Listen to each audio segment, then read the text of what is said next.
We already talked a little bit about scatter plots the other day, but today we're going to continue to talk some more about scatter plots. So we know scatter plots are something that shows the relationship between two sets of data. So you get your data, you have a graph, and then you make points on the graph. And then we talked about we have correlations, which describe the relationship between two data sets.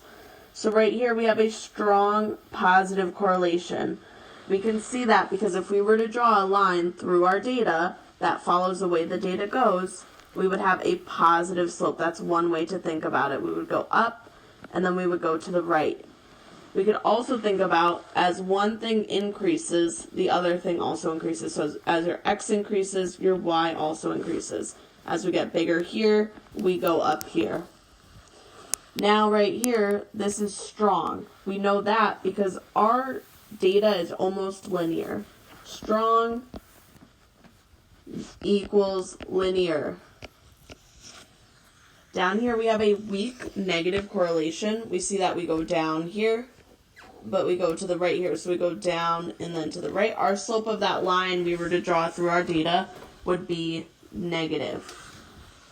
As x increases, our y is decreasing. So if we think about that, this could be like the amount of time spent playing games in your grade in school.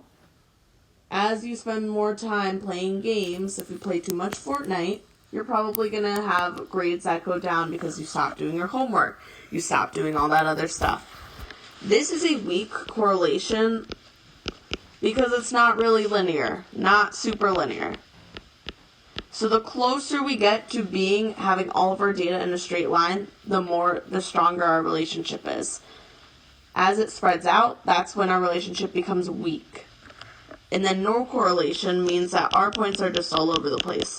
There's no relationship between the two things. We could think about something with no correlation would be the color of the sky and what color shoes I wear. Today what we're going to be talking about is the line of best fit. So the line of best fit is the line that comes closest to all the points on a scatter plot. So you could draw in a line of best fit if it isn't given to you. One way to estimate the line of best fit is if you were to think about putting a ruler on your data points and trying to touch all of the data points on your graph. So there's usually no single line that passes through all the data points. So you just try to find the line of best fit. There's also not really one exact answer because you can modify this to look different. You might have a different y-intercept of maybe a point or a different slope of a difference of a little bit. So what you're going to do, the first thing you're going to do, you're going to think about having that imaginary ruler that touches the most points. Your goal is to get the most points to be touched. The next step you're going to draw in your line. So what we're going to do, we're going to take our line, we're going to draw it in. I'm trying to touch the most points. Alright? I would say that's not really that good, so I'm going to erase that because I'm actually not really that proud of that.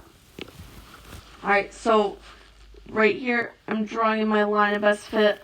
Alright, I touched a lot more points that time, which is better.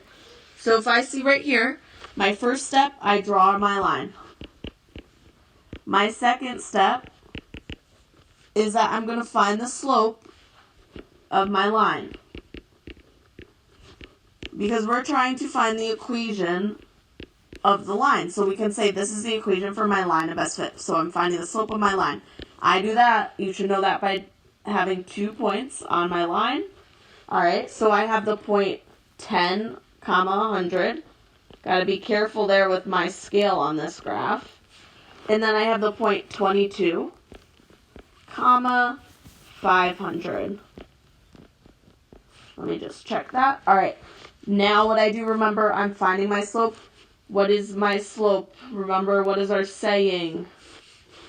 Yep, rise over run. Nice. So my rise first, I'm going from 100 to 500. I'm going up 1, 2, 3, 4 boxes, but I'm actually going up $400 in sales.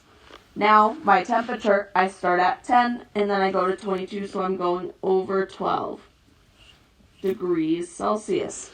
So my slope, my rise over my run is 400 over 12, which you can simplify to. I don't have a calculator right now, so I'm not going to simplify that.